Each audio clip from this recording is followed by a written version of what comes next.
My goal in this overview of Samuel's call in 1 Samuel 1 through 3 is to show the key verse, the theme, and the overall structure that I would use if I were teaching it. Let's get started. The key verse to the larger section is 1 Samuel 2, verse 30. Those who honor me I will honor, and those who despise me will be lightly esteemed. As the story unfolds, we see the main characters like Hannah, Samuel, and later Jonathan and David who honor God and are honored.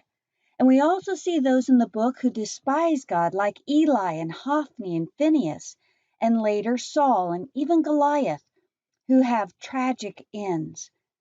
Now, if we narrow the focus to just today's lesson, the key verse is 1 Samuel 3:10. God says, Samuel, Samuel. And Samuel said, Speak, Lord, your servant is listening. It highlights the underlying theme that unfolds in the story details. God is speaking. Are his people listening? And specifically, are his leaders listening? I've divided the lesson into only 2 sections. Notice there's a contrast going on between Eli's sons and Samuel. The story begins with set apart sons. Within the first 3 verses, we are introduced to Hophni and Phinehas, and we discover they are priests to the Lord at the tabernacle in Shiloh. Special attention is made in chapter 2 of both the privilege and the responsibility they have to officiate at God's tabernacle because they are Aaron's descendants.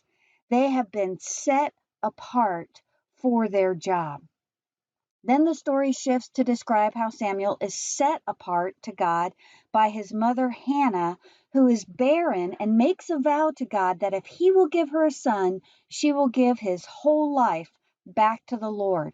And God answers her deep, soulful cry with a baby, a very special, set apart baby.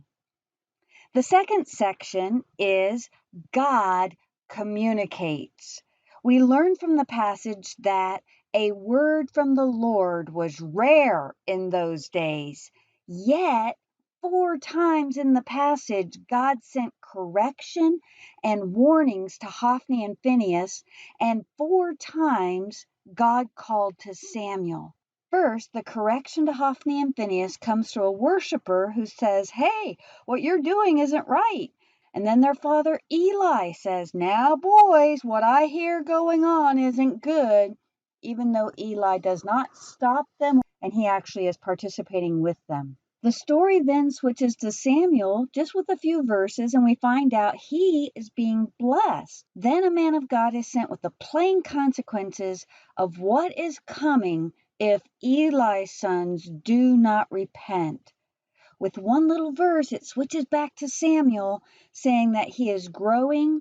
He's growing up in stature, but also in favor with God and men. It's almost as if woven throughout the evil of Eli's sons, we see little Samuel in the background. He's growing up, and he's being prepared by God until finally, at around the age of 10 or 12, God calls his name 4 times, and through this boy gives the final message to Eli and his sons, letting them know that their time is up.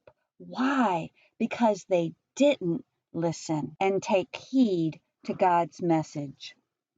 Here are some useful facts to have as you study the passage. First, the story opens up with the tabernacle in Shiloh.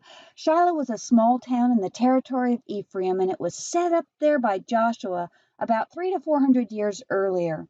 It seems to have become a semi-permanent structure by this time in the story. Second, Samuel was going to be a Nazirite from conception, and there are some similarities to another Nazirite that we've looked at, Samson. You remember that they were likely contemporaries. Both their mothers were barren. In Samson's case, God was the one who initiated Samson's Nazirite vow, and in Samuel's case, it was Hannah's vow of dedication. Samson's life focused on military deliverance from the Philistines. Samuel's life focused on spiritual deliverance, which addressed the heart cause of the Philistine oppression. Samson's life, you remember, is cut short because his vow is broken, but Samuel is faithful to his vow his entire life. Third, Hannah's song in chapter 2 gives an indication that her cry for a son was initiated not only out of her deep sorrow of her barrenness, but also out of her grief over the corrupt and immoral conditions that were happening at the tabernacle. It was almost as if she were crying, God, do something. Do it through a son you will give me. Fourth, Samuel was likely about 3 years old when he went to live with Eli and his family at the tabernacle. What a step of faith for Hannah to know God would protect her son from the evil around him. She continued to stay involved in his life and his purpose, and we see that by the fact that she made a priestly tunic for him each year. Fifth, Samuel's life most parallels the life and ministry of John the Baptist. Notice they were both given to barren women. They were asked for in God's house of worship. They were set apart from conception for God's prophetic ministry. Samuel anointed King David, and John the Baptist baptized Jesus, the son of David, God's anointed Messiah. All of Israel knew that Samuel was a prophet of God, and everyone knew that John was a prophet. Finally, this is one of the biggest pivotal lessons in the Old Testament history. God's appointed priesthood has become corrupt and won't listen to his repeated corrections. A major change is happening in which the corrupt spiritual leaders will be removed and new leadership will usher in God's righteous king. Samuel's life ends the rule of the judges and introduces the kings and prophets.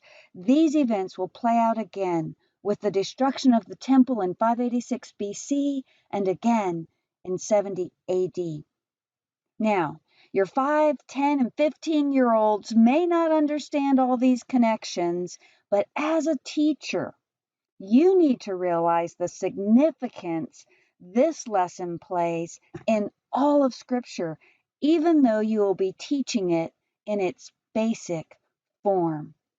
That there are impacting consequences of hearing God's word, especially his correction, and then acting on it. As you prepare this lesson to teach, take a minute to ask yourself, how much are you listening to God's word? How do you respond when he corrects you? And finally, if God were to speak your name for a particular task, would you be immediately available to act on his instructions? Many blessings as you teach God's word.